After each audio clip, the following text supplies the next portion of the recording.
Halo teman-teman semua, kembali lagi dengan aku. Di video kali ini kita bakalan bahas soal-soal wawancara karena masih sedikit banget ya soal wawancara di video aku. Tapi sebelum ke videonya jangan lupa di-like, comment, subscribe, dan nyalakan lonceng notifikasinya supaya kalian gak ketinggalan video terbaru dari aku. Dan ada beberapa soal dari sini yang aku ambil sekitar satu atau dua ya teman-teman. Yang aku ambil dari buku aku, ebook aku ya.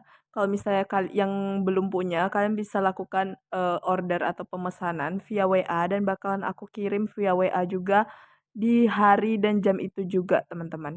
Nah, untuk biayanya berapa itu hanya 50.000 aja ya, teman-teman, dan di dalamnya itu terdapat 420 soal, itu lengkap dari kompetensi teknis, manajerial, sosiokultural, dan juga wawancara.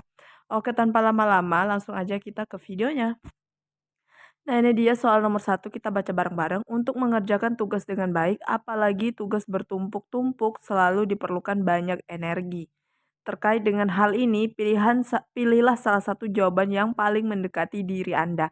Oke, soal wawancara itu selain berkaitan dengan pekerjaan kita sebagai bidan, juga berkaitan dengan nanti tupoksi-tupoksi kerja ya, teman-teman. Nah, nanti ada beberapa soal yang berkaitan benar-benar dengan kebidanan dan juga ada yang kayak umum gitu, teman-teman. Gitu ya, aku taunya dari ini, dari grup-grup FRP3K yang tahun lalu, teman-teman. Oke, kita lihat ya optionnya. A. Kehabisan tenaga bahkan sebelum tugas terselesaikan. B. Energi terkuras setelah mengerjakan tugas-tugas berikutnya. C. Energi hampir terkuras habis, perlu beristirahat beberapa waktu sebelum mengerjakan tugas berikutnya. D. Semua terselesaikan sesuai waktu direncanakan sehingga masih ada energi untuk tugas berikutnya. Nah, ini tuh triknya tuh sama ya, kayak jawab soal-soal TKP pada umumnya maupun manajerial, sosiokultural, kita cari jawaban yang bersifat positif ya. Jadi walaupun kita punya tugas tumpuk, nah jawaban yang paling mendekati diri kita itu adalah yang D ya teman-teman, walaupun kadang bohong juga kayak gitu. Jadi semua terselesaikan sesuai waktu direncanakan sehingga masih ada energi untuk tugas berikutnya. Ini bertujuan untuk si penguji soal atau pembuat soal ingin melihat kita semangat kerjanya kayak gimana, kayak gitu teman-teman. Oke lanjut ya ke soal nomor 2. Oke teman-teman lanjut ke soal nomor 2, kita baca bareng-bareng. Berinteraksi dengan rekan kerja dan alasan di kantor dengan patut dan tidak melanggar norma agama dan nilai-nilai luhur yang dianut masyarakat. Pernyataan tersebut adalah contoh perilaku yang selaras dengan. Oke, ini kayak soal-soal sosiokultural ya teman-teman, tapi masuk ke wawancara.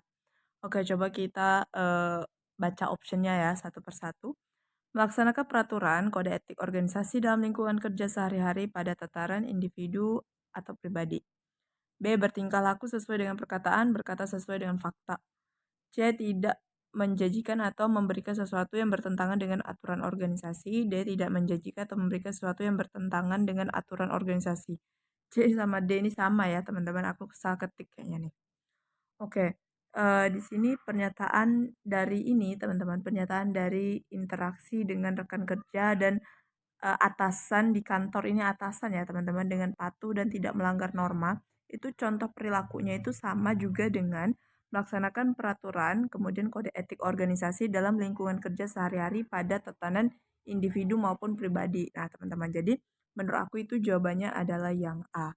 Oke, lanjut ke soal nomor 3. Oke, lanjut soal nomor 3. Dengan kesibukan yang tinggi, seorang ASN berupaya mengerjakan tugas yang diberikan pada hari Sabtu karena ingin menyelesaikan tugas tepat waktu. Perilaku ini menunjukkan ASN tersebut menerapkan perilaku orientasi pada hasil, yaitu oke, perilaku dari ini seorang ASN yang berupaya untuk menyelesaikan tugasnya di hari Sabtu, yaitu hari libur ya.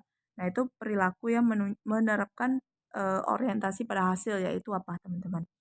A. Mencoba metode alternatif untuk meningkatkan kinerja. B. Berupaya meningkatkan hasil kerja pribadi. C. Menetapkan target kerja yang menantang. D. Bertanggung jawab untuk memenuhi standar kerja. Nah, jadi tuh menurut aku di sini jawabannya adalah yang D ya, bertanggung jawab untuk memenuhi standar kerja ya. Jadi dia tuh walaupun di hari libur dia tetap menyelesaikan tugasnya dengan tepat waktu. Nah, itu masuk ke dalam orang-orang yang bertanggung jawab ya untuk dengan pekerjaannya, kayak gitu. Jadi nomor 3 itu jawabannya adalah yang D. Lanjut ke soal nomor 4. Oke, soal nomor 4, atasan Anda menugaskan Anda menjadi anggota gugus tugas penanganan COVID-19 di unit Anda. Padahal Anda dan pimpinan Anda tahu bahwa tugas tersebut di luar tupoksi Anda. Maka sikap Anda adalah, oke ini salah satu soal di buku aku ya teman-teman. Coba kita baca dulu optionnya. A. Melaksanakan tugas tersebut dengan sebaik mungkin, penuh tanggung jawab, dan selalu gembira dalam menjalankan tugas. B. Tidak melakukan tugas yang bukan tupoksi saya. C. Melakukan tugas dengan bersungut-sungut dan kecewa kepada pimpinan atas tugas yang diberikan kepada Anda. D. Melakukan tugas tersebut dengan seenaknya karena itu bukan tugas utama Anda. Nah, jadi ini apapun yang diberikan oleh pimpinan ya udah lakuin aja ya, teman-teman. Maaf. Oke, kita lanjutin lagi. Ini walaupun tugas bukan tupoksi kalian, misalnya di luar tupoksi kalian, tapi kalau misalnya pimpinan udah menyuruh kalian untuk menjadi anggota ataupun mengerjakan hal ini, ya kita harus terima ya, harus terima sebaik mungkin dengan rasa penuh tanggung jawab kayak gitu. Jadi nomor 4 jelas jawabannya adalah yang A. Lanjut ke soal yang terakhir. Oke, ini dia soal yang terakhir. Kita baca bareng-bareng. Berikut ini adalah contoh perilaku menyelesaikan masalah dengan tepat tanpa bersikap membela diri dalam kapasitas sebagai pelaksana pelayanan publik. Adalah, kita baca optionnya, A. Menerapkan standar pelayanan yang objektif, membuat catatan tentang kewajiban dan larangan dalam pelayanan. B. Membantu rekan kerja di seksi bidang bagian lainnya sehingga tugas dapat terselesaikan dengan baik. C. Mencatat dan mencari solusi dari keluhan pemangku kepentingan dan menerapkan pelayanan yang lebih baik. D. Tidak membeda-bedakan pemangku kepentingan yang datang mengadukan permasalahannya. Oke, jadi soal nomor 5 itu tugas kalian buat cari jawabannya, teman-teman ya. Udah lama ya nggak bikin kayak PR kayak gitu. Oke, teman-teman segitu dulu dari aku. Semoga membantu. Jangan lupa di like, comment, subscribe, dan nyalakan lonceng notifikasinya. Dan juga jangan lupa di share ke semua sosial media yang kalian punya. Dan sampai jumpa di video selanjutnya. Bye-bye.